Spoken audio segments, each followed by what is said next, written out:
কেতিয়াও এনেকুৱা নকৰা মই তাৰে ভিতৰত মই এটা প্ৰথম নাম লওঁ ৰুবুল আহমেদ তেওঁ ৰুবুল অসম বুলি নিজকে কয় তেওঁ খালি মুছলমানৰ ওপৰত বা হিন্দুৰ ওপৰত তেওঁ মানে ভিডিঅ' বনায় আজিলৈ কোনো মাইকালাল নাই এই অসমত কবলৈ পাৰা যে ৰুবুল আহমেদে কোনোবা দিনাখন কোনোবা হিন্দু দেৱী দেৱতাক অপমান কৰি কথা কৈছে কোনোবা হিন্দু ধৰ্মক অপমান কৰি কথা কৈছে কোনো দিনাখন কৰা নাই আপুনি কৈছে আপুনি হকিয়াই দিছে আৰে আপুনি যদি হকিয়াই দিবলগীয়া আছে আপোনালোকৰ মানুহক হকিয়াই দিয়ক যোনদিনাখন আপোনালোকৰ মানুহে মুছলমানক গালি পাৰা বাদ দিব যোনদিনাখন মানুহে আপোনালোকৰ মানুহে আমাৰ নবীজিক অপমান কৰা বাদ দিব যোনদিনাখন আপোনালোকৰ মানুহে আমাৰ আল্লাহক লৈ কিনে অপমান কৰা বাদ দিব এই ৰুবুল আহমেদে কথা দিছো এই জীৱনত আপোনালোকে মোক সোশ্যাল মিডিয়াত দেখা নাপায় আজি মই প্ৰত্যুত্তৰ দিও হেতু ক্ষেত্ৰত প্ৰত্যুত্তৰ দিও যেতিয়া কোনোবাই মোৰ ধৰ্মক মোৰ জাতিক মোৰ মানুহক অপমান কৰে আৰু মই ভাবো হেখিনি মোৰ কেতিয়া সাম্প্ৰদায়িকতা হ'ব নোৱাৰে আপোনালোকে যদি মোক গালি নাপাৰে মইও আপোনালোকক গালি নাপাৰো আপুনি যদি নিৰপেক্ষ হলে হয় আপুনি আজি কব লাগিছিলে এটা কথাই যে হিন্দুৱে আজি যিখিনি মুছলমানক লৈ গালি পাৰিছে হেও কিন্তু ভাল নহয় আপুনি যদি মাতিল হয় না দাদা আপোনাক সেলুট জনালো হয় আৰু আপোনাক কলোহেতেন কে যে ৰুবুল আহমেদৰ নিচিনা ফকটিয়া লৰা দৰকাৰ নাই মই কি হয় দাদা মই একো নহয় মই সহ্য কৰিব নোৱাৰিয়ে সোশ্যাল মিডিয়াত আহিছো প্ৰতিবাদ কৰিবলৈ কাৰণে ওলাইছো কালি গৰিয়াই ভুল কৰিছে গৰিয়াৰ বিৰুদ্ধে মই প্ৰথমবাৰৰ কাৰণে অসমত মাত মাতিছো কিয় জানে দাদা অপৰাধক কেতিয়াও সমৰ্থন কৰা নাই অপৰাধীক কেতিয়াও সমৰ্থন কৰা নাই আৰু এই ৰুবুলে হিন্দু মুছলমান কৰা নাই কাৰণে আজি অন্তত অসমত এই 9টা বছৰেদি হেয়া ৰুলিঙে হওক ৰানিঙে হওক পুলিচে হওক পলিটিচিয়ানে হওক বা যোনে কি হওক সকলোৰে মনত এটা নাম বনাবলৈ পাৰিছো মোৰ মুখখন বেয়া মই কতে হতে অলপমান বেয়াকে কওঁ আৰু আজি মৰাৰ ভয় নাই 4বাৰ আপোনালোকৰ মানুহে এটেম্প কৰিছে 4বাৰ 2019 2022 2024 2025 উখা নিখা যে লৈ আছো এ চিৰকাল নহয় আজি উখা নিখা লৈ আছো এই উখা নিখা বন্ধ হ'ব অকল এটা কথাই জানো যে যেতিয়ালৈ এই পৃথিৱীত আছো যেতিয়ালৈ এই সমাজত আছো অন্তত অন্যাৰ বিৰুদ্ধে মাত মাতি যাম যদি আপুনি প্ৰকৃত এগৰাকী অসমীয়া হয় আপুনি যদি চালৈ দেখিছে আপুনি যে প্ৰকৃত আপোনাৰ গাত অসমীয়া তেজ আছে যদি প্ৰকৃত আপোনাৰ গাত যদি হিন্দু তেজ আছে তেতিয়ালে আপুনিও আপোনালোকৰ মানুহে যেতিয়া হকে বিহকে যেতিয়া আন ধৰ্মক টাৰ্গেট কৰি কথা কব আন ধৰ্মৰ গুৰুজনাক লৈ টাৰ্গেট কৰি কথা কব এই ধৰ্ম গ্ৰন্থক লৈ টাৰ্গেট কৰি কথা কব আপুনিও যদি প্ৰকৃত পুৰুষ হয় তাৰ বিৰোধিতা কৰি কিনে ওলাব সেইকাৰণে আপোনালোকৰ ভুলখিনিক আপোনালোকে আতৰক মই কথা দিছো আজি আপোনালোকক না যোনদিনাখন মুছলমানক লৈ বা সমাজৰ হিন্দু মুছলমান কোনো ধৰণৰ কাজিয়া নলগাই কোনো ধৰণৰ কাকো ধৰ্মক অপলঙা নকৰে গালি নাপাৰে ৰুবুল আহমেদ সোশ্যাল মিডিয়াৰ পৰা নোহোৱা হৈ যাব কোনো দিনাখন আপোনালোকে মোক দেখা নাপায় কিন্তু তাৰ আগত আপোনালোকৰ সমাজত হৈ থকা সেই মানুহখিনিকো আপুনি বুজাব বুলি আশা থাকিলে যদি প্ৰকৃতকে আপুনি এগৰাকী হিন্দু আৰু এগৰাকী অসমীয়া হয় অৰুণোদয় আঁচনিৰ ধন কোনোবা বিজেপি কাৰ্যকৰ্তাৰ ঘৰতে গু গাখে যাতে গিলিবলৈ সাহস নাপায় মুখ্যমন্ত্ৰী মহোদয় তাৰ ওপৰত এটা ব্যৱস্থা কৰিব বুলি আমি আশা কৰিছো যাতে PMAY বাছি বাছি দিয়া নহয় আঁচনিৰ নামত বাছনিবোৰ কৰা নহয় তাৰ বাবে আপোনালোকে কিবা এটা কৰিব বুলি আমি আশা কৰিছো বৃদ্ধ বা বিধৱা পেঞ্চন বা বৃদ্ধ পেঞ্চন সেই উপযুক্ত মানুহজনে যাতে পায় তাৰ বাবে এটা সুদৃঢ় ব্যৱস্থা কৰিব বুলি আমি আশা কৰিছো যিসকলে কৃষক পেঞ্চনৰ সুবিধা অনাহকত যাতে এই অনা কৃষকে যি পথাৰৰ নামত গছকি পোৱা নাই তেখেতলোকে যাতে কৃষক পেঞ্চনৰ আঁচনি লৈ থাকিব নোৱাৰে তাৰ ওপৰত আপোনালোকে ব্যৱস্থা এটা কৰিব বুলি আমি আশা কৰিছো কৃষক পেঞ্চন আঁচনিখন কৃষকৰ আঁচনিখন বা অৰুণোদয় আঁচনিখন এই সকলোবোৰ বস্তু যি চিন্তা চেতনাৰে প্ৰস্তুত কৰা হৈছে যাতে সেই দুখীয়া দৰিদ্ৰ জনতাৰ গৈ কাষ পায় আজিও মোলৈ অহা বহু মেছেজ যে চৰকাৰে যে আঁচনিখনৰ সুবিধা দিব আমিতো এইবোৰৰ পৰা বঞ্চিত বা আমি এতিয়ালৈকে সেই আঁচনিখনৰ সুবিধা পাবলৈ সক্ষম হোৱা নাই কিয় তেখেতলোক যদি সকলো ক্ৰাইটেৰিয়া মেইনটেনেন্স হৈছে সকলো ক্ৰাইটেৰিয়া তেখেতৰ কেপেবল আছে তেতিয়াহ'লে তেখেতে নোপোৱা কাৰণ কি তেখেতলোক বঞ্চিত হোৱাৰ কাৰণটো কি কিয় তেখেতে নে কাৰোবাক কোনোবা দলক সমৰ্থন কৰিছিলে নে কোনোবা তেখেতৰ হয়তো অৰ্থীয় কোনোবা মিটিঙলৈ যাব নোৱাৰিলে বা দলীয় কাৰ্যকৰ্তা নহয় কি আঁচনিবোৰ দলীয় কাৰ্যকৰ্তাৰ বাবেতো নিদিয়ে সকলোকে অগ্ৰাধিকাৰ দিব লাগিব সকলোতো শপত গ্ৰহণ কৰোঁতে সকলোকে সমান দৃষ্টিৰে চাম উচ্চ নিচ কোনো ধৰণৰ বাছনি নকৰোঁ মই আমুক বুলি কৈ এতিয়া ভাগৱতত ধৰি এনেকৈ ধৰি শপত খাইছিলে সংবিধানত ধৰি শপত খাইছিলে তাৰপিছত যদি এনেকুৱা ধৰণৰ বাছনি প্ৰক্ৰিয়াবোৰ চলে তেতিয়া আমি দুখ পাওঁ আৰু বাতৰিবোৰ তেনেকৈ পৰিৱেশন কৰিবলৈ নিবিচাৰোঁ হয় ক'ৰবাত হয়তো কোনোবা দুই এজন থাকি যাব পাৰে ক'ৰবাত হয়তো তথাপিও থাকি যাব নালাগে কাৰণ মন্ত্ৰী বিধায়ক পঞ্চায়ত পৰ্যায় জিলা পৰিষদ এই ব্যৱস্থাবোৰ কেলে এই প্ৰণালীটো কিয় ৰাখিছে এইবোৰ দৃষ্টি দিবৰ কাৰণে ৰাখিছে যদি তাত যদি বিফল হয় তেতিয়াহ'লে এই চিষ্টেমটোৰ ওপৰত মানুহেতো প্ৰশ্ন কৰিবই বৰ্তমান সময়লৈকে ইমান যদি স্বচ্ছ নিকা দৃঢ়তাৰে কাম কৰা চৰকাৰখনৰ দিনত এনেকৈ যদি বাদ পৰিবলগীয়া হয়, গু গাখে যদি টকাসমূহ হজম দিয়ে কোনোবাই, তেতিয়াহ'লে এই কথাবোৰ কেনেকৈ মানি ল'ব পাৰে? আৰু কেইদিনমানৰ পাছতে হয়তো অৰুণোদয় আঁচনি প্ৰদান কৰিব, কৃষক পেঞ্চনৰ আঁচনি ইতিমধ্যে পাইছে। গতিকে এই সুবিধাসমূহ যাতে উপযুক্তজনে পায়, আমি তাৰ কথাহে কৈছোঁ। উপযুক্তজনক প্ৰদান কৰক। আপোনালোকে আঁচনিখন প্ৰস্তুত কৰোঁতে যি লক্ষ্য উদ্দেশ্যৰে আঁচনিখন প্ৰস্তুত কৰিছিলে সেইসকল ব্যক্তিক প্ৰদান কৰক। আৰু যিসকলে ইয়াৰ ওপৰত অন্যায়ভাৱে দুৰ্নীতি কৰে তেখেতলোকৰ ওপৰত কঠোৰ এটা ব্যৱস্থা কৰিব। আমি আশা কৰিছোঁ অনাগত সময়খিনিত আমালৈ অহা প্ৰতিটো সমষ্টিৰ যি আমালৈ সমস্যা আহে, যোনে যেনে কমপ্লেইনসমূহ দিয়ে, আমি আপোনালোকৰ আগত দেখুৱাবলৈ চেষ্টা কৰিম। বিজেপি চৰকাৰখনে ইতিমধ্যে আৰম্ভ কৰিব যিবোৰ চৰকাৰী আঁচনি আছে সেই আঁচনিৰ কাম কাজসমূহ, অৰ্থাৎ দুখীয়া দৰিদ্ৰ জনতাৰ কাষলৈ লৈ যাব আঁচনিসমূহ। কিন্তু কিমানজন দুখীয়া দৰিদ্ৰ জনতাই আঁচনিখনৰ যি মূল লক্ষ্য যে দৰিদ্ৰ দুখীয়া জনতাই এই আঁচনিখনৰ সা সুবিধা পাব লাগিব, সেইদৰে সেই দৰিদ্ৰসকলে আঁচনিৰ সা সুবিধাসমূহ পায়নে? সেইবোৰ বিচাৰ ৰজাঘৰীয়ে কেতিয়াবা ৰাখেনে? কিমানবোৰ অনিয়মৰ মাজেৰে এই বিষয়বস্তুবোৰ আগবাঢ়ি যায়, এই কথা বাৰ্তাবোৰ জানেনে? বৰ্তমান সময়ত অৰুণোদয় আঁচনি, কৃষক পেঞ্চন, বিধৱা পেঞ্চন, বৃদ্ধ পেঞ্চন, বিভিন্ন আঁচনি, এই আঁচনিসমূহ দুখীয়া দৰিদ্ৰ জনতাৰ কাষ পাইছেগৈনে? যিসকলে পাব লাগে সেইসকলে পাইছেগৈনে? এই কথা বাৰ্তাবোৰ কিমানজনে খবৰ ৰাখিছে? এতিয়া নতুন চৰকাৰখন গঠন হোৱাৰ পাছতেই তেখেতলোকৰ কাৰ্যক্ৰমণিকা আৰম্ভ হ'ব। ৰাইজৰ কাষলৈ লৈ যাবলৈ তেখেতলোক সাজু হৈছে। আঁচনিৰ ধন ৰাইজৰ একাউণ্টত সোমাবগৈ। আকৌ কৈছোঁ, কিমানজন দৰিদ্ৰ জনতাই ইয়াৰ পৰা আঁতৰি থাকিব লগা হৈছে বা এই আঁচনিৰ পৰা বঞ্চিত হৈ আছে, এই খবৰবোৰ বৰ্তমান সময়ত যুগুত আহিছেনে? নে পুৱাই পাব, খুৱাই খাব, চোৱাই মাত্ৰ চাই থাকিব, এনেকুৱা ধৰণৰ কাৰ্যক্ৰমণিকাবোৰ আকৌ চলিব? আমি আশা কৰিছোঁ এই 5টা বছৰত আপোনালোকে অনাগত সময়খিনিত বা গত সময়খিনিত কি কৰিলে এই 5টা বছৰত অন্তত আপোনালোকে শৃংখলাবদ্ধতাৰে আঁচনিৰ কাম কাজসমূহ কৰিব বুলি আশা কৰিছোঁ, যাতে বিজেপি দলৰে কাৰ্যকৰ্তা বুলি পুৱাই একে ঘৰতে মাহী পেহী, খুৰা খুৰী, জেঠা জেঠি সকলোৱে যাতে আঁচনিখন লৈ একেবাৰে পণ্ড কৰি নেপেলায়। অৰ্থাৎ দুখীয়াৰ মুখৰ ভাতমুঠি যাতে কাঢ়ি নাখায়, গু গাখে গিলিবলৈ যাতে ৰৈ নাথাকে, তেখেতলোকৰ ওপৰতো আপোনালোকে এটা ব্যৱস্থা কৰিব। যিসকল বিধৱা মহিলাই বৃদ্ধ পেঞ্চনটো পোৱা নাই, সেইসকলৰ লিষ্টসমূহ আপোনালোকে লৈ তেখেতলোকক দিয়াৰ ব্যৱস্থাটো কৰিব। যিসকলে অৰুণোদয়ত সকলোতকৈ আগত প্ৰাধান্য পাব লাগে সেইসকলক অবিবাহিতা, দিব্যাংগ বা অন্যান্য যিবোৰ ক্ৰাইটেৰিয়া আছে সেইসকলক অগ্ৰাধিকাৰ দিব। এই বুথ কমিটিৰ প্ৰেচিডেণ্টৰ ঘৰৰে গোটেই গালে খাই বৈ হজম কৰি বহি থাকিবলৈ এনেকুৱা সুবিধাবোৰ অন্তত চৰকাৰ পক্ষৰ পৰা এইবাৰ নিদিয়ে বুলি আমাৰ বিশ্বাস। কৃষক পেঞ্চনৰ আঁচনিসমূহ বৰ্তমান সময়ত কোনে কোনে পাই আছে সেই হিচাপবোৰ আপোনালোকে ৰাখিছেনে? এতিয়াও কিমান কৃষক, পাবলগীয়া কৃষক ইয়াৰ পৰা বঞ্চিত হৈ আছে? দুৰ্নীতি আপোনালোকে ওলালে, সংবাদ মাধ্যমত বাতৰি ওলালেহে আপোনালোকে গম পায়। কিমানে PMAY ঘৰ লাভ কৰা নাই? সৌসিদিনা লখিমপুৰৰ আইতাগৰাকী, মাজুলীৰ আইতাগৰাকীৰ ভিডিঅ'টো প্ৰস্তুত কৰাৰ পাছতে মাজুলীৰ বিধায়ক ভুৱন গামৰ ভাতৃয়ে মোৰ নাম্বাৰলৈ যোগাযোগ কৰি কথা পাতিছে। হয়, বিধায়কজনক আমি দুখ দিবলৈ নাযাওঁ, এটা সমষ্টিত বহু মানুহ থাকে, কিন্তু সকলোৰে হয়তো খবৰ তেখেতলোকে ৰাখিব নোৱাৰিব পাৰে। সেইবাবে হয়তো পঞ্চায়ত ব্যৱস্থাত এই মেম্বাৰ প্ৰেচিডেণ্ট যে ৰাখে, যে তেখেতলোকক মানুহৰ ঘৰে ঘৰে গৈ বিয়নি মেল পাতি কেৱল মাত্ৰ 5টা বছৰ সেই চৰকাৰী টকাকেইটা খাই বহি থাকিবৰ কাৰণে নিৰ্বাচিত নকৰে। তেখেতলোকে এই সমাজৰ সমস্যাৰাজিসমূহ সমাধান কৰিবৰ বাবে দায়িত্ব অৰ্পণ কৰা হৈছে। দায়িত্ব সুচাৰুৰূপে পালন কৰিব লাগে, কিন্তু বহুখিনি সময়ত তেখেতলোকক সেই দায়িত্ব পালন কৰিবলৈ নোৱাৰা বা বিফল হোৱা দেখা যায়। তেখেতলোকৰ ওপৰতো এটা ব্যৱস্থা কৰিব বুলি আমি আশা কৰিছোঁ, যাতে দুখীয়া দৰিদ্ৰ জনতাই প্ৰতিটো ক্ষেত্ৰতে যিদৰে আপোনালোকক এটা আশা বুকুত বান্ধি, চৰকাৰখনৰ ওপৰত এটা আশা বুকুত বান্ধি তেখেতলোকে আপোনালোকক নিৰ্বাচিত কৰিছে, আপোনালোকৰ ওপৰত ভৰসা কৰিছে, আপোনালোকৰ মুখলৈ চাই ৰৈছে।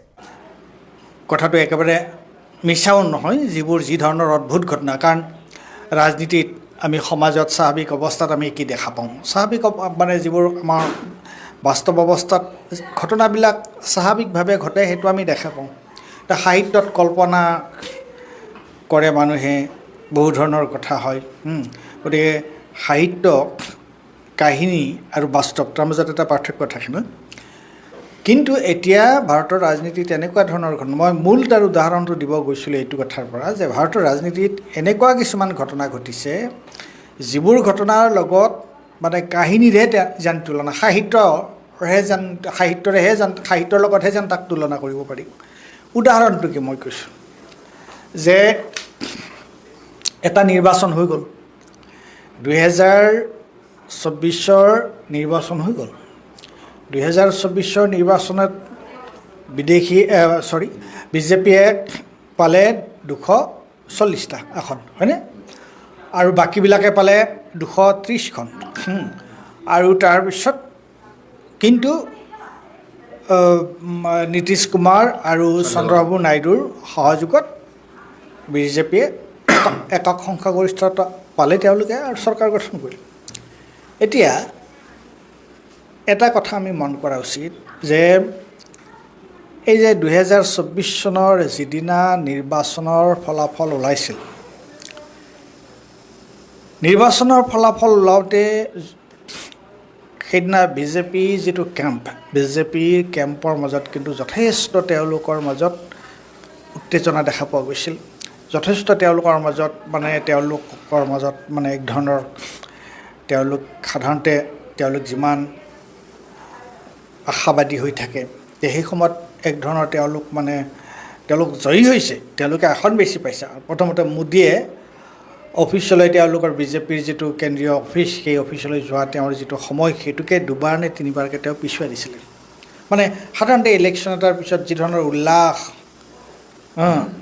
হৰ্ষধ্বনি এই ধৰণৰ হয় সেইটো সেই সময়ত তেনেকৈ হোৱা নাছিল আনকি যিদিনাখন তেওঁলোকে চৰকাৰ গঠন কৰিছিল চবকে লৈ সেইদিনাও ইমান উৎসাহ উদ্দীপনা আমি দেখা পোৱা নাছিলোঁ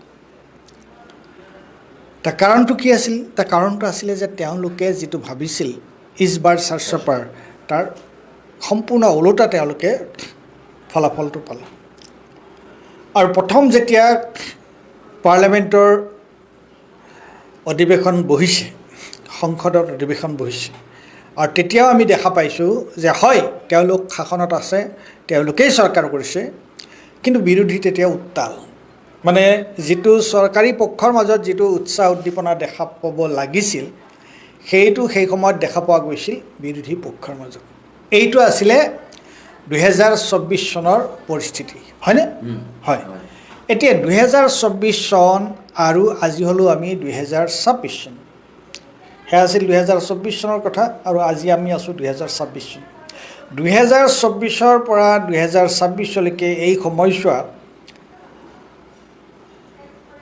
কিবা সাধাৰণ নিৰ্বাচন অনুষ্ঠিত হৈছে নেকি লোকসভাৰ কাৰণে কিবা নিৰ্বাচন অনুষ্ঠিত হৈছেনে একোটো হোৱা নাই হয়নে এতিয়ালৈকেতো হোৱা নাই গতিকে এতিয়া প্ৰশ্নটো হৈছে কিন্তু 2024ত বিজেপিৰ যিটো জোট আছিলে তেওঁলোকৰ যিমান কেইখন আসন আছিল আজি তাতকৈ তেওঁলোকৰ আসনৰ সংখ্যা বেছি হয়নে নহয় হয় গতিকে তেনেহ'লে এইটো এটা যাদুৰ দৰে কথা হ'ল নাই এইটো এটা মেজিক হ'ল নাই যে এটা নিৰ্বাচন অনুষ্ঠিত হৈছে আজিৰ পৰা 2 বছৰ আগতে সেই নিৰ্বাচনত তেওঁলোকে যিমানখিনি আসন পাইছিল আৰু আজি 26 চনত নিৰ্বাচন অনুষ্ঠিত নোহোৱাকৈ তেওঁলোকৰ যিটো মিত্ৰজোঁট সেই মিত্ৰজোঁটে বহুত বেছিখিনি আসনৰ তেওঁলোকৰ ফাললৈ আহি গ'ল এইটো এটা অদ্ভুত ধৰণৰ কথা হয়নে নহয় এতিয়া মই এইখিনিত আপোনাক প্ৰশ্ন কৰিছোঁ এই অদ্ভুত উত্থানৰ বা অদ্ভুত যে বিজেপিৰ প্ৰতি ইমান আকৃষ্ট হৈছে বিভিন্ন বিৰোধী দলৰ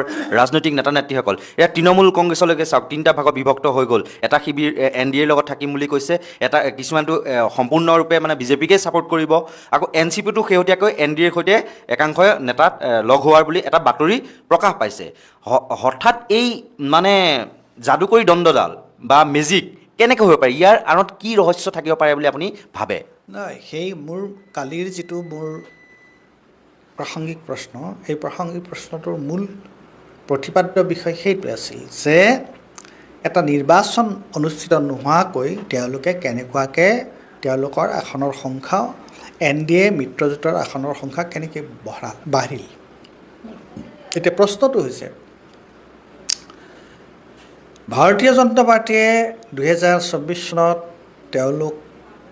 তেওঁলোকে এটা চক খালে যে কি সাংঘাতিক ঘটনা হৈ যাব পাৰে আমি তাৰমানে শাসনৰ পৰা আমি আঁতৰি যোৱাৰ সম্ভাৱনা আছে এইটো যদি হয় তেতিয়াৰ পৰা তেওঁলোকে কি কৰিলে তেতিয়াৰ পৰা তেওঁলোকে এনেকুৱা এটা ব্যৱস্থা কৰিলে যে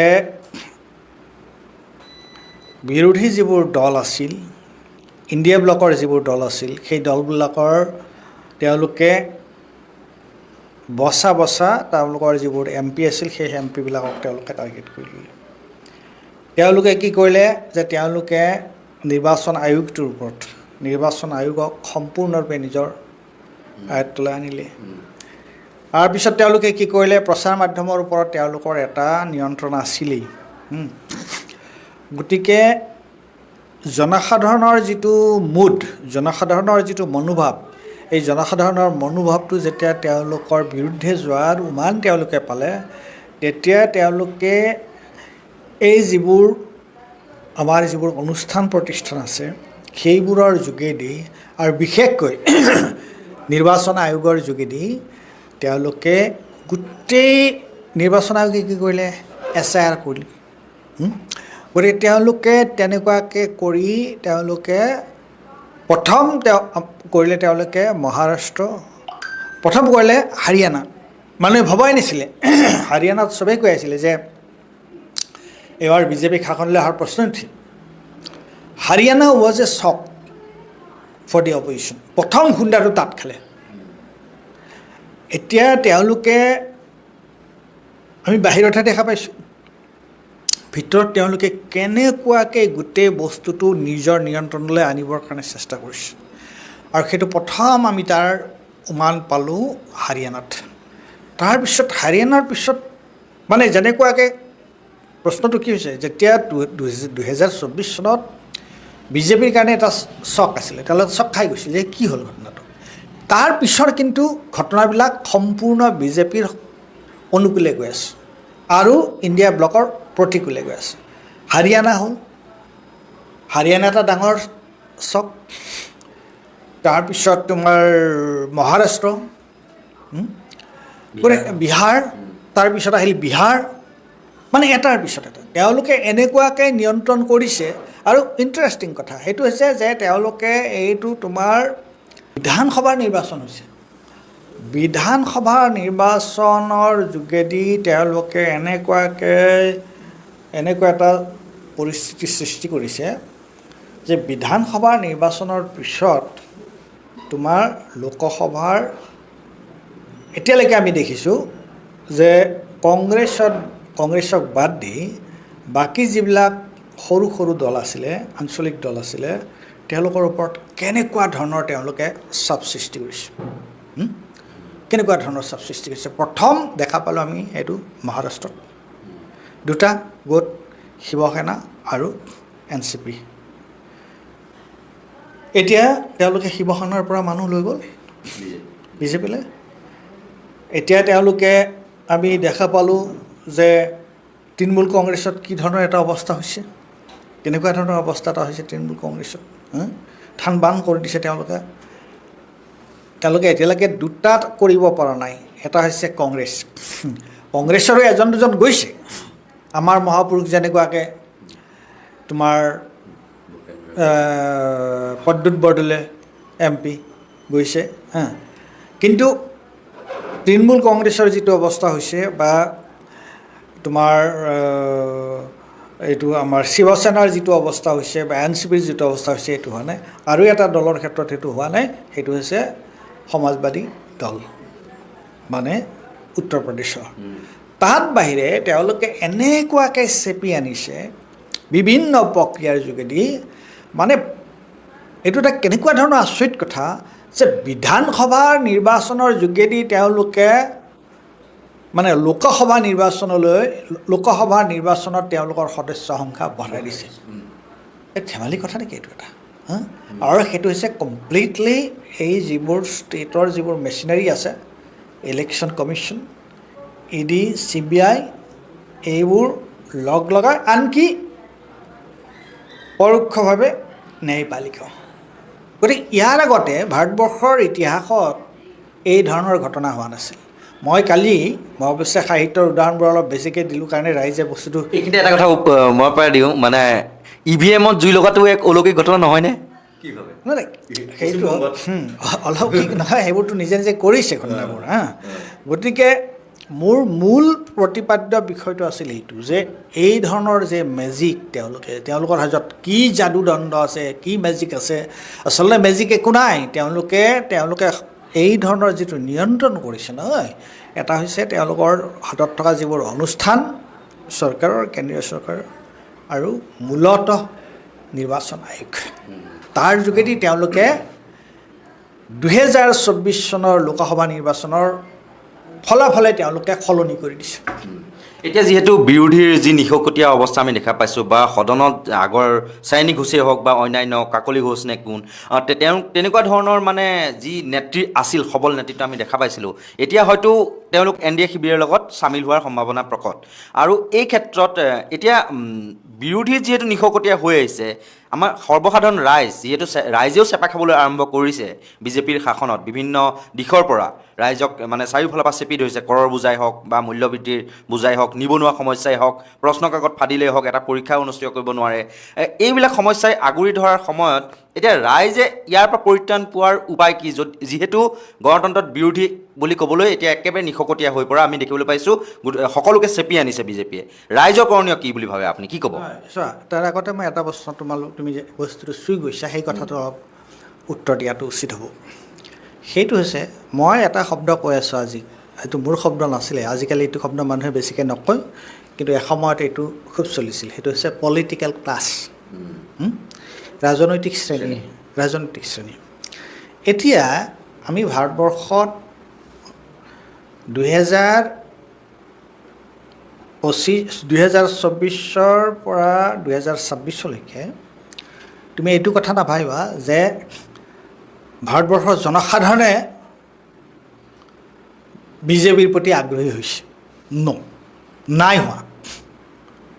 ভাৰতবৰ্ষৰ জনসাধাৰণ বিজেপিৰ প্ৰতি আগ্ৰহী হোৱা নাই। ভাৰতবৰ্ষৰ জনসাধাৰণৰ ক্ষোভ বিজেপিৰ বিৰুদ্ধে ক্ৰমাগতভাৱে বৃদ্ধি পাইছে। সেইটো তোমাৰ বিভিন্ন ঘটনাই সেইটো প্ৰমাণ কৰিছে। মানুহৰ ক্ষোভ অসমতে আমি এইটো দেখা পাইছোঁ। ইলেকশ্যনৰ ৰিজাল্টৰ কথাটো অলপ বেলেগ ধৰণৰ কথা। ইলেকশ্যন কেনেকুৱাকৈ তেওঁলোকে মেনিপুলেট কৰে EVM-ৰ যোগেদি বা অন্য ধৰণে, সেই কথাটো এটা বেলেগ ধৰণৰ কথা। কিন্তু আমাৰ ডাঙৰ সমস্যাটো হৈছে কি? এই পলিটিকেল ক্লাছটো। সাধাৰণ মানুহ, তুমি মই, আমি নিৰ্বাচনত নাই বুলি নাযাওঁ, সাধাৰণ মানুহ এজন নিৰ্বাচনত নানামে। এই পলিটিকেল ক্লাছটোৰ যিটো চৰিত্ৰ, এই পলিটিকেল ক্লাছটো আচলতে কিহৰ কাৰণে বেছিভাগ, মই কালিও এই কথাটো উল্লেখ কৰিছোঁ যে পলিটিকেল ক্লাছটো বিভিন্ন পাৰ্টিৰে হওক, MLA বা MP, তেওঁলোকে MLA বা MP কিয় হ'বলৈ যায়? এজন মানুহ MLA MP কিয় হয়? কয়, দেখাত তেওঁলোকে কয় যে তেওঁলোকে জনসাধাৰণৰ সেৱা কৰিবৰ কাৰণে MLA MP হয়, কিন্তু কাৰ্যতঃ সেইটো কৰেনে?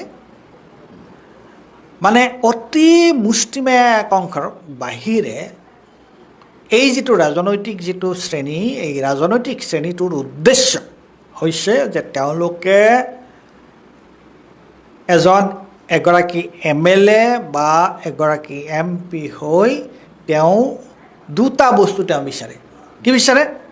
এটা হৈছে ক্ষমতা, আৰু এটা হৈছে ক্ষমতাৰ যোগেদি সম্পদ। ক্ষমতা আৰু সম্পদ।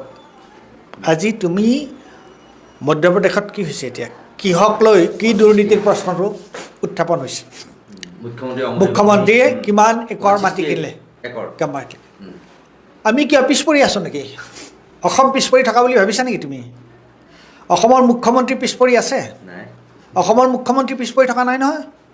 হিমন্ত বিশ্ব শৰ্মাৰ পিছ পৰি থকা নাই। হিমন্ত বিশ্ব শৰ্মাৰ তুমি টকা সম্পত্তি চোৱা, সম্পদ চোৱা। হিমন্ত বিশ্বৰ কথাটো বাদ দিয়া তুমি, বাকী তেওঁৰ লগত থকা যিবোৰ অন্য মন্ত্ৰী আছে তেওঁলোকৰ সা সম্পত্তিৰ তালিকা চোৱা। কিহৰ কাৰণে হৈছে এইটো? এতিয়া এই যিটো চৰিত্ৰ, এই যিটো স্বভাৱ, এই যিটো চৰিত্ৰ আমাৰ বিধায়ক এজন, সাংসদ এজন, মন্ত্ৰী এজনৰ এই যিটো স্বভাৱ চৰিত্ৰ, সেইটো হৈছে যিটো পলিটিকেল ক্লাছ, মই যিটো ৰাজনৈতিক শ্ৰেণী বুলি কৈছোঁ, এইটোৰ সৰহ সংখ্যকৰে চৰিত্ৰ হৈছে এইটো। সৰহ সংখ্যকৰ এই যিটো চৰিত্ৰ হৈ গ'ল, এই চৰিত্ৰটোৰ কাৰণে এইটো আটাইতকৈ সুবিধা দিছে কাক? ভাৰতীয় জনতা পাৰ্টি। গম পাইছে এতিয়া চৰকাৰত যদি নাথাকিলে তেওঁলোকে এইবিলাক কৰিব নোৱাৰে। আৰু চৰকাৰলৈ যদি যায় ভাৰতীয় জনতা পাৰ্টি তেওঁ দুটা কথা এটা হৈছে এই ৰাজনৈতিক শ্ৰেণীটোৱে তেওঁলোকৰো টকা পইচা আছে তেওঁলোকৰ সা সম্পদ আছে চৰকাৰলৈ যদি যায় কি হ'ব তেওঁলোকৰ ক্ষমতা বাঢ়িব আৰু তেওঁলোকৰ সা সম্পদো তেওঁলোকৰ বৃদ্ধি হ'ব চৰকাৰত নাথাকিলে কি হ'ব তেওঁলোকক ইডি লগাই দিব পাৰে CBI লগাই দিব পাৰে জেলত যোৱাৰ সম্ভাৱনা থাকিব এতিয়া দুইটাৰ কোনটো বাছি ল'ব স্পষ্ট কথা হয়নে নহয় এইটো অতি স্পষ্ট গতিকে পলিটিকেল ক্লাছটো এই যিটো ৰাজনৈতিক শ্ৰেণী সেইটো আমি স্পষ্টভাৱে আমাৰ চকুৰ আগত দেখা পাইছোঁ যে প্ৰথম কথা তেওঁলোকৰ নীতি আদৰ্শ বোলা বস্তু তেওঁলোকৰ নাই